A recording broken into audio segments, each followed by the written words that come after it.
Halo, Assalamualaikum warahmatullahi wabarakatuh. Apa kabar, Waalaikumsalam Dips? warahmatullahi Kita ketemu lagi di Undi Podcast, ruang untuk berbagi informasi mengenai penelitian, inovasi, dan prestasi Universitas Diponegoro. Nah, pada episode kali ini, kami akan mengajak Dips untuk menjelajah ke jantung penelitian dan pengembangan ilmu pengetahuan yang ada di Universitas Diponegoro, yakni ke UPT Laboratorium Terpadu. Seperti kita ketahui, laboratorium itu bukan hanya tempat untuk bereksperimen saja, tetapi juga tempat untuk menguji teori, melahirkan inovasi-inovasi, dan juga tempat untuk mencari solusi berbagai permasalahan di masa mendatang dirumuskan di laboratorium. Kita akan berbincang dengan Kepala UPT Laboratorium Terpadu, dan kita akan mengetahui lebih lanjut seperti apa fasilitas dan layanan-layanan yang tersedia di UPT Laboratorium Terpadu. Nah, sudah hadir di studio Kepala UPT Laboratorium Terpadu, Profesor Dr. Insinyur Istadi STMT. Apa kabar, Prof? Alhamdulillah, baik.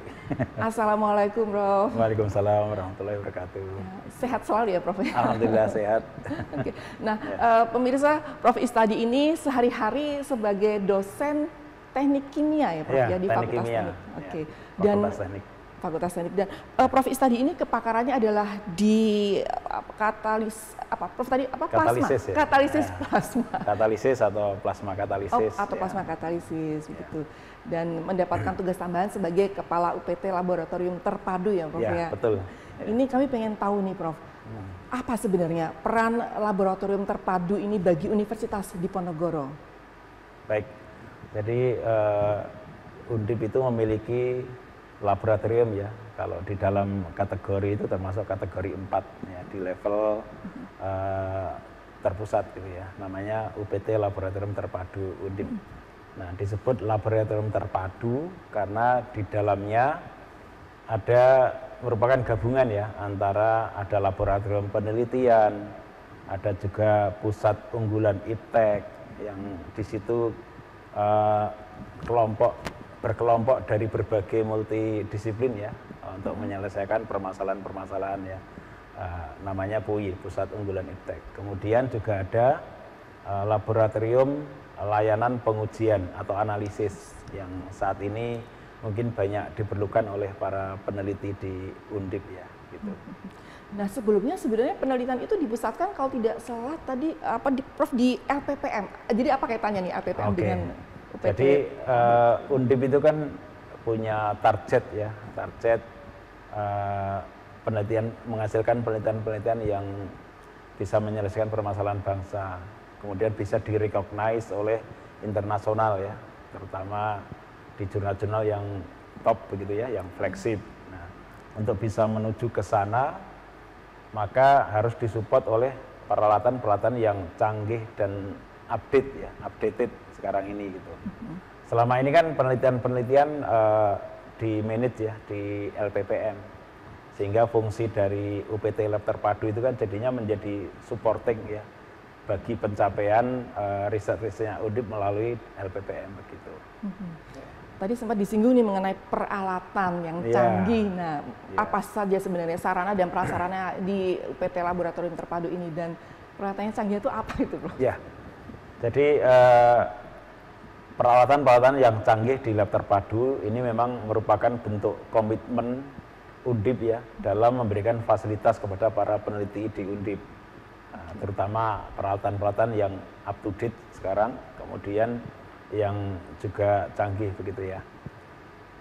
Juga di tahun-tahun terakhir ada pendanaan juga dari pemerintah begitu ya, sehingga lab kita menjadi lebih lengkap ya. Tapi tiap tahun Undip selalu punya komitmen untuk memberikan tambah alat lagi seperti itu, sehingga kita akan lengkap gitu. Nah, diantaranya yang terakhir kita diadakan di lab terpadu itu adalah ada TEM namanya. Jadi TEM atau Transmission Electron Microscope di Undip itu lumayan canggih ya, artinya sampai bisa mencapai resolusi yang high resolution gitu. Dan itu yang saya ketahui ya sampai tahun ini TM yang ada di Undip itu spek yang paling bagus begitu ya. Oke. Ya, jadi kecanggihannya begitu. Apakah betul itu alat yang dimaksud yang hanya ada di beberapa tempat aja atau Undip aja yang punya? Itu beda lagi. Oh, beda lagi. Tadi TM ya. Oke. Jadi TM. Yang kedua adalah ada namanya XPS ya. X-ray Photo Electron Spectroscopy. Nah, sampai tahun ini di Indonesia itu baru ada 3 yang ada. Yang pertama ada di BRIN, kemudian yang kedua yang di Undip ini, kemudian yang ketiga ada di UI ya. Jadi ada 3 alat tersebut. Ya. Nah, Prof, saya penasaran nih, Prof. Sebenarnya apa sih yang dikerjakan oleh laboratorium UPT Laboratorium Terpadu ini? Penelitiannya jenis apa aja? Analisisnya, kemudian ya ujiannya, uji labnya tuh apa aja nih? Prof? Ya, jadi alat-alat yang kita fasilitasi yang ada di lab terpadu itu adalah alat-alat yang bersifat advance ya, sehingga itu di manage di UPT Lab Terpadu.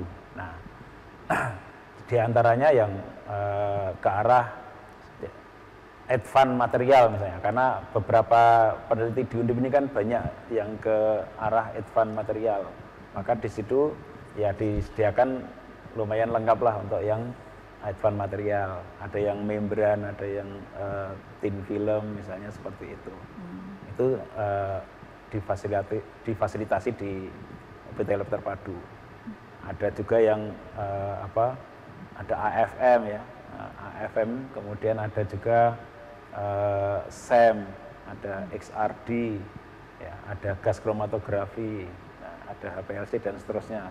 Itu semua lengkap disediakan di Undip gitu ya. Ya.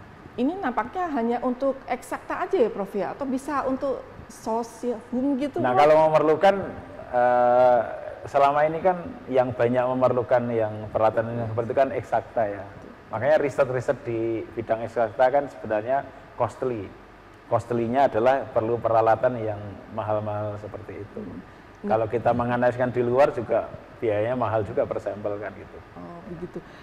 Kalau kolaborasi bagaimana ini, Prof? Nah, bentuk kolaborasi yang antara berbagai bidang ilmu yang sudah terjadi di lab terpadu itu adalah yang PUI. Ya, ada PUI mitigasi bencana misalnya. Nah, itu kan berbagai dari bidang ilmu. Ya, termasuk sosial juga bisa gabung. Bisa menggunakan di situ gitu. Ya. Okay. Terus kalau boleh tahu lebih lanjut nih, Prof, apa sih sebenarnya yang sudah dihasilkan oleh UPT Laboratorium Terpadu di Undip ini? Dari penelitiannya, mungkin jurnal segala macam, ya, inovasinya. Sebagai contoh yang bidang penelitian ya, kita tahu mungkin sudah ada di podcast sini juga yang Pak Rifki, yang ada bionik ya. Nah, itu adalah di lab terpadu itu penelitiannya ya, ada di lantai 5 ya itu ya. Dan itu juga disupport oleh Undip juga itu kan untuk peralatannya gitu. Kemudian juga kita melayani para pengguna ya, para peneliti di Undip ya, juga di luar Undip ya, untuk yang layanan pengujiannya gitu. Ya. Itu yang menjadi kontribusi dari UPT Lab Terpadu. Oke. Kalau masyarakat umum, apakah bisa memanfaatkan laboratorium juga, Prof? Uji apa mungkin mau tes air atau tes makanan gitu, Prof? Bisa. Selama ini banyak juga yang layanan umum dari masyarakat, juga dari company, dari PT swasta juga banyak ke Undip gitu, ke lab terpadu ya. Jadi tidak hanya untuk yang Undip saja gitu. Harga bersaing atau bagaimana nih, Prof? Ya, dalam menentukan harga tentunya juga melihat pasar juga gitu ya. Jangan sampai juga kita sendiri mau memakai alat kita sendiri kemahalan juga gitu ya. Jadi nanti ya kita compare dengan layanan-layanan di perguruan tinggi yang lain seperti itu. Jadi kalau misalnya ada masyarakat yang ingin melakukan uji sesuatu ke UPT Laboratorium Terpadu, tinggal datang saja ya, Prof ya ke sana? Mungkin tidak datang dulu, jadi kita sudah membuat sistem informasinya, namanya SimLab. Jadi bisa diakses di https simlab.undip.id. Nanti dari situ apa aja yang layanan yang tersedia, termasuk tarifnya ada di situ, termasuk nanti pemesanannya melalui SIMLab itu. Gitu. Oke, jadi sudah canggih ya Prof ya, tidak perlu capek-capek datang, bisa pesan dulu ya, gitu. Nanti datang itu mungkin kalau sampelnya mungkin perlu dikirim langsung gitu. Oke, baik.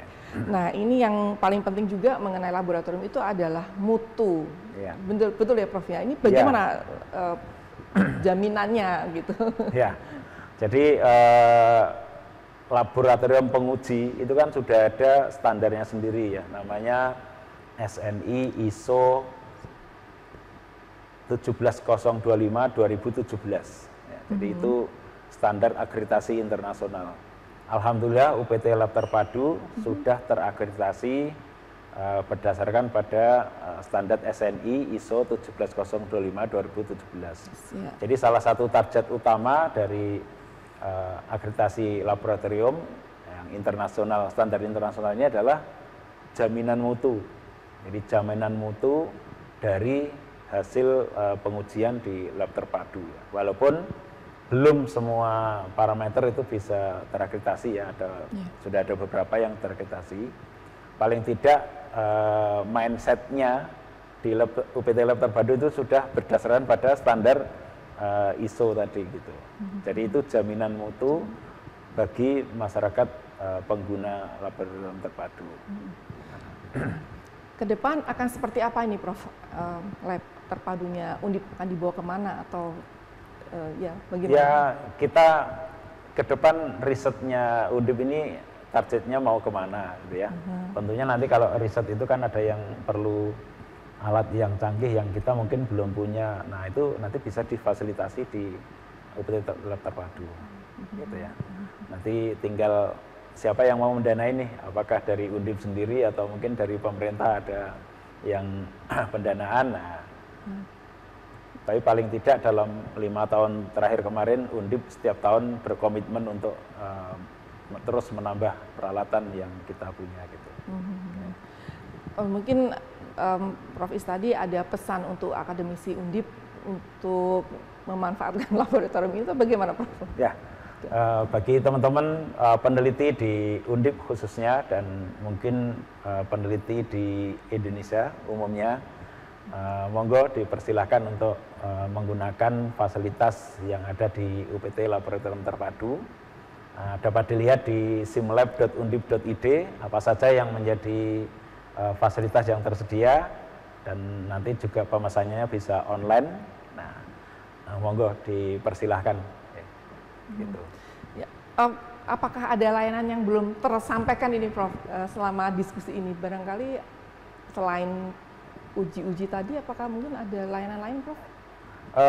Di Lab Terpadu juga para mahasiswa di Undip itu juga tercover di sana. Jadi beberapa yang penelitiannya kebetulan di situ ada riset centernya atau ada labnya gitu yang sesuai, maka mahasiswa yang sedang meneliti di Undip untuk tesisnya, disertasinya itu bisa juga bergabung dengan lab-lab yang sudah ada di situ.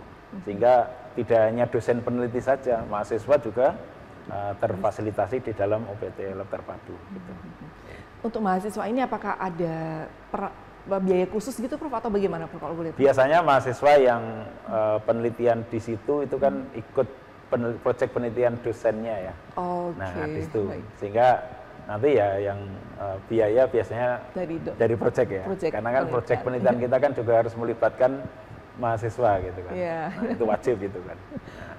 Prof, ada nggak Prof penelitian atau ya uji di laboratorium kita ini yang menurut Prof Is tadi itu paling besar gitu atau paling canggih atau paling bisa dibilang masterpiece-nya lah gitu. Ada nggak Prof? Selama ini ada 2 mungkin ya, yang tadi yang Pak Rifki ya, tangan bionik, kemudian Pak Muhammad Nur, Profesor Muhammad Nur kan juga plasma yang untuk pengawetan, ada sayuran, ada cabai, itu juga itu ada di lantai 6. Oh, sekarang di sana ya, sudah, gitu. Baik. Sudah termanfaatkan dan sudah banyak yang menggunakan ya Prof ya di luar ya. Gitu. Baik ya. Mungkin ada lagi Prof pesan? Tadi sudah ya Prof ya? Ya, nampaknya bincang-bincang kita mengenai UPT Laboratorium Terpadu ini sudah cukup ya Prof ya, untuk pemirsa bisa mengulik-ulik lebih jauh, mungkin langsung ke websitenya Prof ya? Jadi ada dua website ya, ada website yang labterpadu.undip.ac.id, isinya adalah aktivitas ya, mungkin di situ banyak yang kampus lain benchmarking ke kita, juga diekspos di situ. Nah, kalau yang khusus layanannya tadi, itu di simlab.undip.id tadi. Gitu. Nah, ini jadi ada pertanyaan muncul lagi nih Prof. Tadi ada kampus lain yang juga benchmark ke kita. Apakah ada kampus dari luar yang sudah melakukan benchmark ke kita Prof? Atau ada banyak, itu bisa dilihat di websitenya Lab Terpadu. Terakhir itu ada dari Universitas Pertahanan, terus ada dari luar Jawa juga ada, dari Lambung Mangkurat dan seterusnya. Kalau di luar negeri Prof sudah ada apakah ke depan? Kalau luar negeri biasanya tamu-tamu profesor ya yang mengunjungi lab kita. Jadi kalau ada tamu-tamu profesorship dari luar itu biasanya tetap ke Lab Terpadu. Ya. Tetap diajak untuk lihat-lihat Lab Terpadu gitu ya. Dan bagaimana impresi mereka Prof terhadap lab kita? Cukup? Iya, kita tidak ketinggalan dengan mereka lah. Kita punya alat canggih juga gitu ya. Alhamdulillah ya Prof ya. Alhamdulillah. Ya. Baik ya Prof Isladzi, terima kasih sekali atas kehadirannya di sini dan sharing pengetahuannya tentang Laboratorium Terpadu. Mudah-mudahan semakin ke depan semakin maju lah. Amin. Gitu ya. Amin. Ya, pemirsa demikian Undip Podcast untuk kali ini. Mudah-mudahan bermanfaat. Saya Nina Haryani dan kerabat kerja yang bertugas mengucapkan terima kasih atas kebersamaan rekan-rekan semuanya. Sampai jumpa. Wassalamualaikum warahmatullahi wabarakatuh. Waalaikumsalam warahmatullahi wabarakatuh.